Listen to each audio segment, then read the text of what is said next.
Hey everybody, this is D Hunter, bringing another action figure review.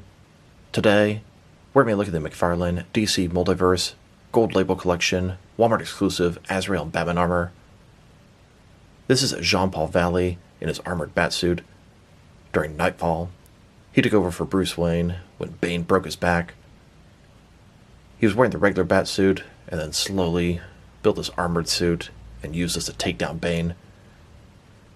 Jean-Paul Valley became too brutal, and Bruce Wayne had to overthrow him and retake the mantle of the Bat.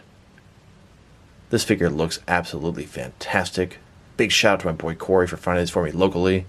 I've been hitting up Walmart over and over and over again with no success, and here he is. So let's check out the packaging. As you can see at the top, 22 moving parts, McFarlane Toys, ages 12 plus, Gold Label Collection, DC Multiverse, Azrael, and Batman armor. Here he is in the package. Looks like he has a display stand and a collector's card. No traditional accessories.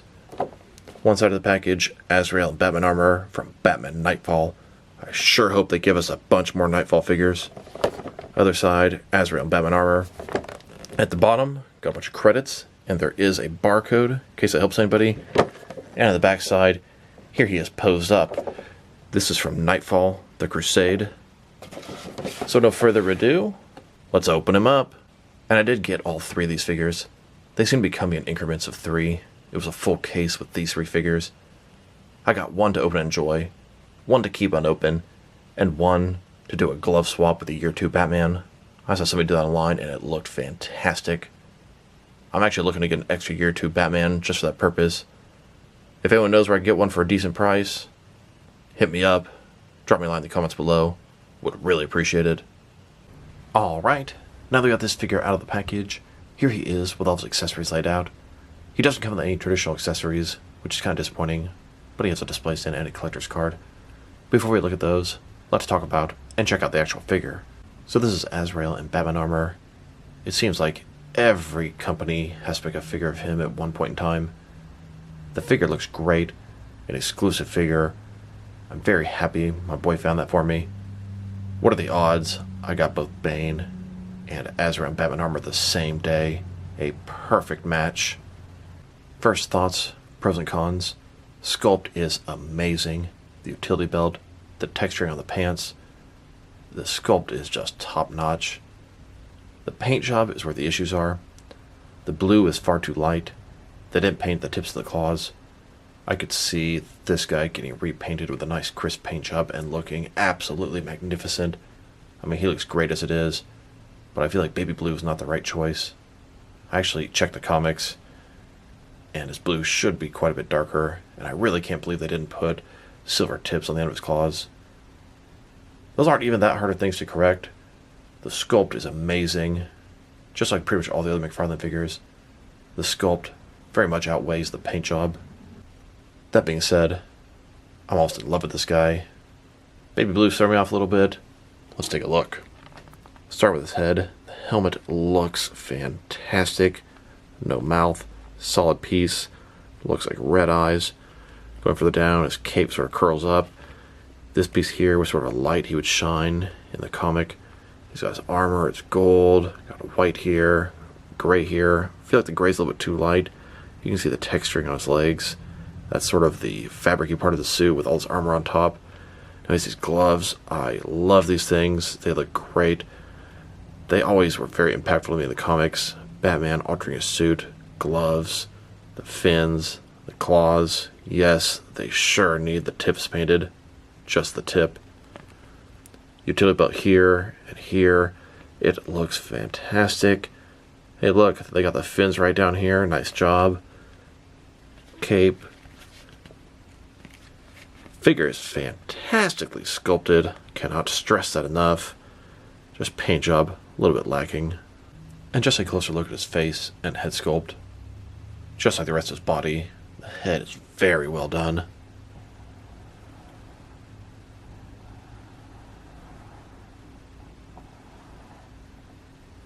I personally love the fact that it's the cape version of the costume. This debuted in Batman number 500 when he took down Bane.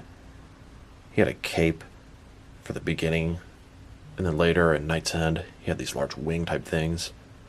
Most of your companies seem to prefer to do the wings. But the recent Mafex and McFarlane have done this cape version, and that is my personal preferred version. When the suit first came out, Batman 500, left a huge impression with me. A different person in the bat cowl, and now a different suit. It was groundbreaking, it was different, it was shocking.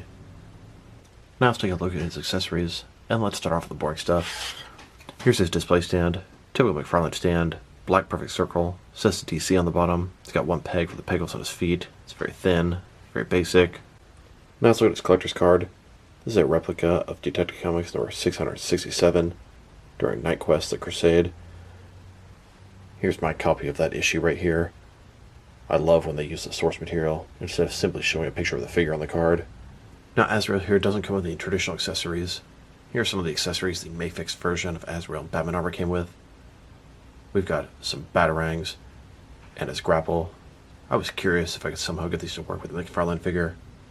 I was able to sort of wedge in these batarangs into his gauntlet. It looks okay, and it works. And here he is, utilizing both sets. And I would say this one doesn't work quite as well, but you can get him to go into his gauntlet. It looks like he's launching out his grapnel. Now, as you may remember, I bought 3 of these figures with the intent to do a glove swap with Azbats and a regular Batman. This is the McFarlane Year 2 Batman. This is the closest thing we have to a Nightfall Batman. He's in the proper blue and gray colors. He's got the yellow oval bat symbol, traditional utility belt. When Jean-Paul Valley took over, he was wearing the regular bat costume, just like this figure on the right. Over time, he upgraded his suit. First thing he did, the system, which controlled his brain, allowed him to design these gloves. So he had this suit on, with simply the front part of the gloves here. And then, in Batman number 500, he pulled out the entire armored suit. Now, I'm not going to be able to glove swap them the way I would like to, unless I were to cut this and glue it on there, but I'm not doing that. Sort of swap out the entire arm. I went ahead and popped out their arms at the shoulders. Now, I didn't even have to use any hot water. You can just sort of tug and they come right out. Year 2 is supposed to be that way, as you need to take his arms out to put him into the big cape. But I'm surprised Azrael's that easy. Now, I'm not going to be able to swap them the way I want to, and that would be simply just the glove part here. But it's going to be the next best thing. At least it's gray here. This is the only part that's sort of inaccurate. Here's Batman with the Azrael arms. I think it looks great. Use the cape, cover up the little bit of gold armor on the shoulders, and it really has that look. Jean-Paul Valley wore this for, I don't know, 2, maybe 3 issues at the most. Batman was becoming much more brutal. Now they've taken a pretty good look at both the figure and his accessories. Now let's check out his height. From bottom to the top of his head, staying at about 7.25 inches tall, which can translate about 18.5 centimeters. And if you go to the top of the ears, about 7.5 inches tall. Now let's check out his articulation. Start with his head here. Of course, it can rotate from side to side. Look up about that far, down about that far. Pretty nice there. Can't tilt his head from one side to the other. Shoulders on a ball joint. Goes out about 90 degrees. Up, down, around, all that good stuff. He has a butterfly joint between his shoulder and chest area. Increasing the range of motion and covering up that gap. Bicep cut below that. Double jointed elbows that go in this far. The large glove obstructs it a little bit. His wrists can rotate, and it's going to be hinged as well. He's got ball joint in his torso here, rotate around, forward and back. Another ball joint in his waist, rotate around, forward and back. Pretty good range of motion in his torso area. His legs, pretty much complete, does the splits. Not a ball joint, but a similar type concept. Rotation is non-existent. They go forward about that far. Back, not much. Double jointed knees below that. Then his ankles here, and they're done in the new style, not those ugly ball joints. Forward and back, rotation, tilt, rock. And he's got toe articulation. It starts off with a bruised and nearly broken Batman. He's at the Batcave doing research. He's been fighting his rogues for the past few months as Bane's been studying his every move and weakening him. Bane surprises Batman in the Batcave. He's very weak, but he stands up to fight. Bane then jacks himself full of venom, towering over Batman. It's in this moment that Bane lifts Batman above his head, and finally, he breaks him. Breaks his back over his knee like it's nothing. Bane comes to the rooftops of Gotham, lifts Batman above his head. He says, "I am Bane. The city is mine. Batman is no more. I have destroyed him. I rule these streets. I rule Gotham. Here is your hero, your protector. Take him and bury him." Bane proceeds to throw Batman off the top of the building. Batman lands on the ground. Police are surrounding the area. Commissioner Gordon, Bullock, and Montoya, and a bunch of other GCPD officers are looking down at this broken, bloody Batman.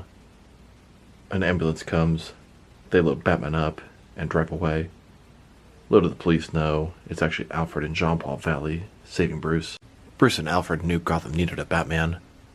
They approached Jean-Paul Valley, and as I recall, he was initially reluctant to don the mantle of the Bat. At this point, it was Jean-Paul Valley as Batman and Tim Drake as Robin, the dynamic duo.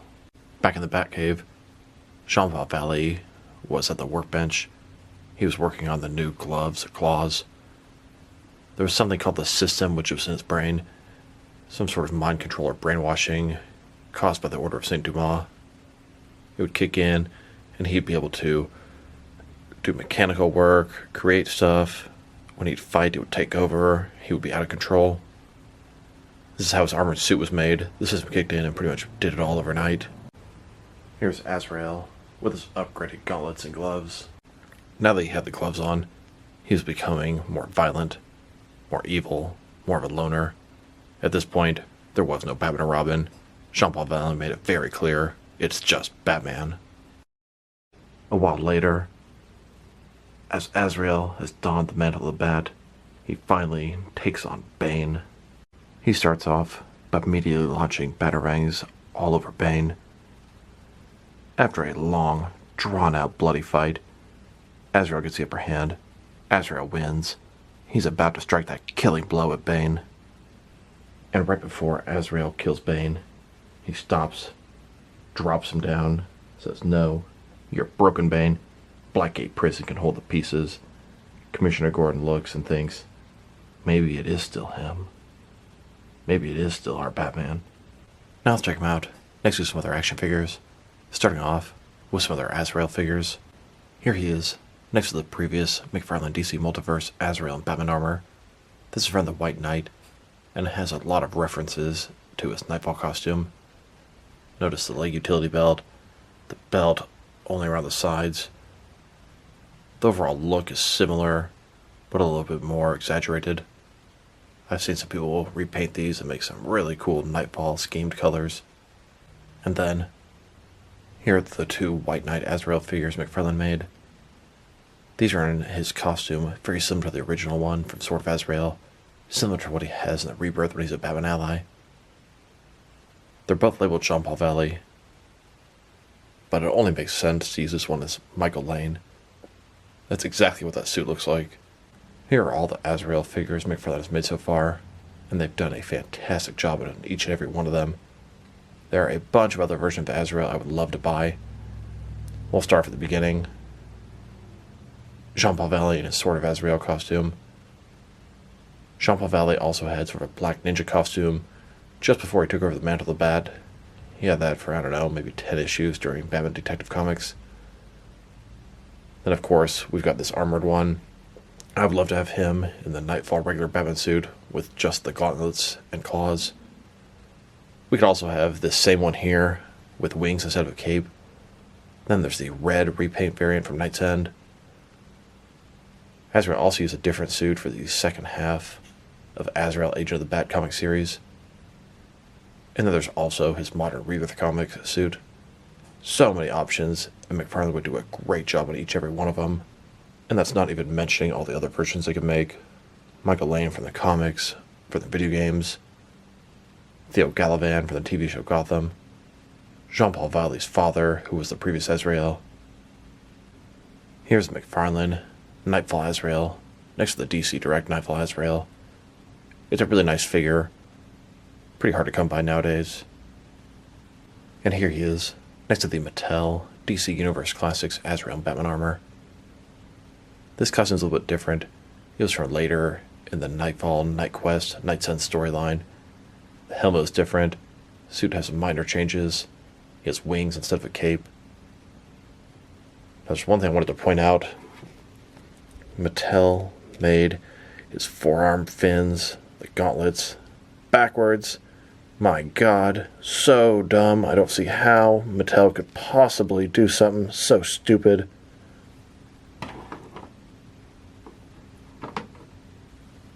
Here's this McFarlane Azbats next to the Mafex version. These are both extremely recent figures, and I've seen a lot of people comparing the two. The Mafex definitely has a better paint job. Look at the claws, look at the colors. The gray's darker, the blue's darker. The yellow, I think, is more accurate. The claws look fantastic on the Mafex. They're kind of weak on the McFarlane. Frankly, the McFarlane's paint job is just off. It's what's going to prevent this figure from being a 9 out of 10. That being said, don't forget, this Mafex figure is going to be about $100. This McFarlane figure is about $20. As a whole, I do prefer McFarlane toys over Mafex. They're more durable, I like the scale better, and way cheaper. Yes, the Mafex wanted better accessories, they're detailed better. Here he is, next to the Hasbro version of the Nightfall Azrael Batman. This was the first company to make this in the 6 or 7 inch scale. Then, here he is next to the Mattel DC Superheroes Azrael. This is him in his original costume from Sword of Azrael. After Bruce reclaimed the Mantle of the Bat, Azrael donned this costume again and became Azrael, Agent of the Bat. Of course, he changed his costume numerous times after that. Here he is, next to a DST, or Diamond Select Toys, TV show Gotham Azrael. This one's not Jean-Paul Valley. This is Theo Galavan, a character made up for the TV show. But I think it's pretty cool to have an extra Azrael figure, a different version of that. Sometimes I'll use this as Azrael's father. Here's this McFarlane Azrael, next to all the different DC Direct and DC Collectibles Azrael figures that I have. These first two are Jean-Paul Valley, and these last three are Michael Lane. Then, next to all my Mattel Azrael figures, here are all the different Azrael figures I have in my collection. I'm pretty confident I have every single one in the 6 and 7 inch scale. Here's a custom Jean-Paul Valley in civilian attire next to Azrael. This one, Jean-Paul Valley had long blonde hair, glasses, kind of a nerdy look. When he became Batman, he cut his hair short. I did enjoy Jean-Paul Valley when he looked like this. This is kind of always what I think of when I think of him unmasked. And here, next to a Mayor Theo Galavan. This is Theo Galavan out of the Azrael costume from the TV show Gotham. He was running for mayor. Then, next to a bunch of Assassin's Creed figures, I use these guys as orders of the member of Saint Thomas, the religious order that created Azrael. Now let's check him out, next to some other McFarlane DC Multiverse figures. Here he is, next to the mega figure Bane. This isn't specifically the Bane from Nightfall, but he looks very similar. I believe this Bane is from the Rebirth comics. I can't believe that I got both Bane and Azrael and Batman armor the same day. What are the odds? And here, next to the Year 2 Batman, this is the closest thing we have to a Nightfall Batman. It's from a different era, but a similar suit. Classic blue and gray, yellow oval, traditional utility belt. I hope they do give us a Nightfall Batman. Now, Jean-Paul Valley is not the first figure McFarlane has made that's not Bruce Wayne in the Batman suit. Here he is, next to Thomas Wayne as Batman, and Terry McGinnis as Batman. Now let's check him out, next to some other recently released McFarlane DC Multiverse figures. Here he is, next to Necron, Talon, and Bane. That was a bundle I just received from the McFarlane toy store. And here, next to Series 1 of the Page Punchers, which I thought was complete, but then they announced the Black and White Black Adam, so I still have one more to get. Then, next to the Black Adam movie wave, and here he is, next to the Blackest Night wave, collective build Atrocitus. Here's Azrael, next to Parallax. Parallax is another Gold Label Collection, Walmart exclusive. And here he is, next to the Future State Superman, New 52 Static Shock, and Infinite 52 Scarecrow. These are the previous figures I got from the McFarlane toy store. And here, with Martian Manhunter, both Classic and Rebirth. Then, next to the McFarlane toy store exclusive, gold label paint variants of the Arkham Knight Scarecrow and Red Hood.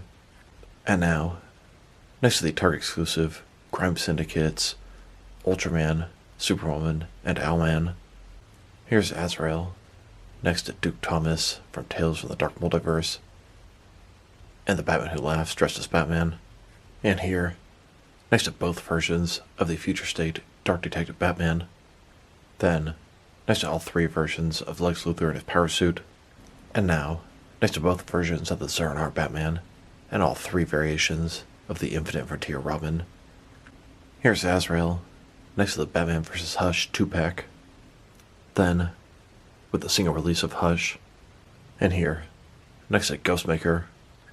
And here, next to Grifter and the Arkham Knight. And finally, next to the Tim Drake Red Robin and the John Kent Superboy. Now let's check him out, next to some action figures from different various companies, to see how he fits in both scale and style-wise, in case you don't know which lines you can mix him with. Since he's a McFarlane figure, they're typically the 7-inch scale. I'm going to start off my comparisons with some of the large action figure lines I collect, and work way smaller. But first, let's check him out with some of his McFarlane Toys brothers. In front of you are 5 different action figure lines, all from McFarlane Toys, all 7-inch scale. Then, next to some more McFarlane Toys, these are from different various video game properties. And now, next to some Jack-specific wrestling figures.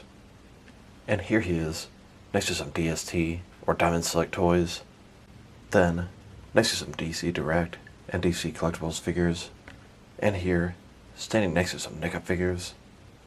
Then, next to some Mattel wrestling figures. And now, next to some Jazzwares AEW wrestlers. And here he is, next to some Mezco 112 collective figures. Then, next to some Mattel DC Universe Classics and Multiverse figures. And here he is, with some Mafex figures. Then, with some Hasbro Marvel Legends. And here he is, next to some SH Figure Arts action figures. And finally, next to some Jazzwares Fortnite figures. So overall, this is a fantastic figure. The accessories are non-existent, and that's a little disappointing. Sculpt and paint job, well, the sculpt is absolutely amazing. The paint job leaves a lot to be desired. At least the shade of paint they use for the blue, and the gray, and the lack of tipped fingernails. His articulation is everything you would expect from a McFarlane DC Multiverse figure. Now, if I were to rate this guy, if his paint job was proper, he'd probably easily be a 9 out of 10. But as is, probably going to give him a 7.5 out of 10. And the way the sculpt is, he really deserves a higher rating than that. So this is D Hunter. Thank you guys for watching this video. If you liked the video, press like below. If you have anything you want to say with the video, add to the comment section. If you want to see additional action figure reviews from me, press subscribe. I do appreciate when you do that. Once again, this is D Hunter. Thank you guys for watching this video, and I'll talk to you guys real soon.